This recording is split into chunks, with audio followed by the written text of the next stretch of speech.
OS को update करना। अब ये कैसे होगा? लिखेंगे एंड्रॉइड ओएस अपडेट।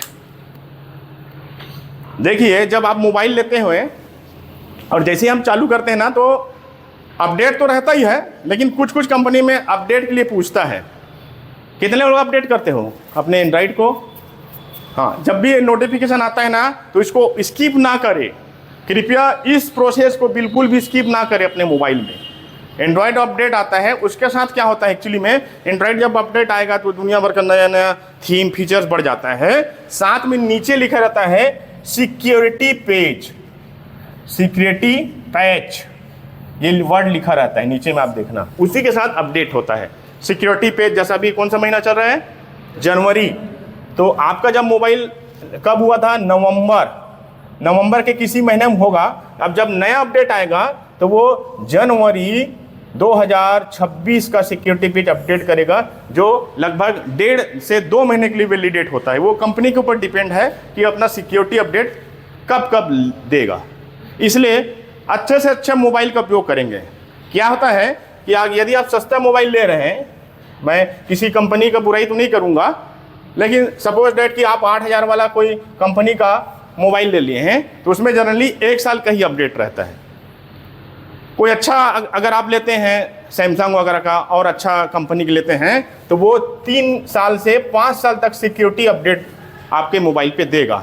इससे क्या हो, लूप होल का मतलब होता है कि आपके एंड्रॉयड सॉफ्टवेयर में कहीं ना कहीं बग्स होता है, मतलब खराबी होता ही है। कितना भी अच्छा कंपनी होगा तो उससे गलती होती है, और हैकर उसी गलती को देखते रहता है कि इसके एंड्रॉयड को आपने अपडेट पासवर्ड अच्छा बनाया, स्ट्रांग बनाया, अब वो किए, लेकिन कहीं ना कहीं सॉफ्टवेयर में लूप होल होता है। वही कमजोरी है। लूप होल का मतलब है सॉफ्टवेयर की कमजोरी, और उस कमजोरी को हैकर ढूंढते हैं और उसके माध्यम से फिर से आपके फ़ोन को हैक करना चालू कर देते हैं।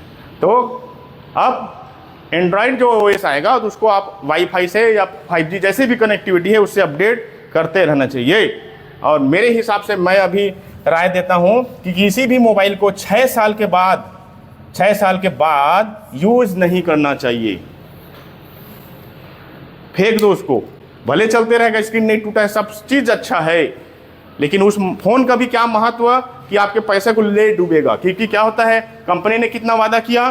3 साल। कोई कंपनी जब और महंगा लोगे तो उसने 5 साल का वादा करता है, लेकिन ये जब सिक्योरिटी अपडेट आना बंद हो जाएगा तो आपका मोबाइल सिक्योर नहीं है भैया। या फेंक नहीं रहे हो, चला रहे हो, ठीक है, हर किसी के पास बजट नहीं रहता, तो ये आप लोगों से आग्रह है कि यदि 3 साल हो गया है तो उस मोबाइल पे, फ़ोन पे, गूगल पे उपयोग ना करें। अपने दादा को सब कुछ आग बता दो। किसी के पास प्रोग्राम मोबाइल है तो दादाजी उसमें आप फ़ोन पे मत चलाओ भैया, चलाओ ही मत, या फिर फ़ोन बदलो, 2 ही ऑप्शन रहेगा। ज़बरदस्ती आप उसमें फ़ोन पे चलाएंगे तो हैक होने का खतरा 99% रहेगा। ये जाके आप तुरंत अपने घर वालों को बताना। समझ? What is the digital arrest? अब शब्द से लग रहा है, पहले नंबर में हम जब वो क्राइम की बात किए हैं तो एक्चुअली ये सब चीज़ डिजिटल क्राइम में ही आ रहा है। तो सुनने में लग रहा है अरेस्ट मतलब ये सब क्राइम के मामले में सुनाई लग रहा है, ऐसा अरेस्ट हो गया, पकड़ा गया, है ना। अब डिजिटल क्या हुआ? वही लैपटॉप के माध्यम से या फ़ोन के माध्यम से या व्हाट्सएप कॉलिंग से। तो संक्षेप में बताता हूँ, डिजिटल अरेस्ट वो क्राइम है यदि किसी व्यक्ति को आप वीडियो कॉल के थ्रू डरा के धमका के, एकदम ज़बरदस्त उसको डरा के धमका के 2 घंटा 4 घंटे के लिए कमरे में आप बैठा दोगे, इतना डर भावना आप करवा दोगे तो वो डरा सहमा रह जाएगा। जैसे आप बोलोगे वैसा वो करेगा, ये स्थिति आ जाती है। समझ रहे बात को? फ्रॉड्स का एक तो देखो, कॉल करते हैं, कॉल में आपको इतना बेहतरीन बात करेंगे, आपको कई बार आता नहीं, कस्टमर केयर का बात आ रही, इतना अच्छा बोलते हैं, इतनी अच्छी लड़कियाँ, मीठी मीठी आवाज़, इतना बढ़िया लड़का, तो लड़की लोग लड़के तरफ अट्रैक्ट हो जाते हैं, लड़के लोग लड़की तरफ अट्रैक्ट हो जाते हैं। तो धीरे धीरे आपको ऐसा फंसाएंगे, ये फ़ोन अरेस्टेड के मामले में बता रहा हूँ, तो आप फंस जाओगे, यहाँ मिलो वहाँ मिलो, ऐसा आ गए लालच में, हो गया पप्पू। समझ रहे हो?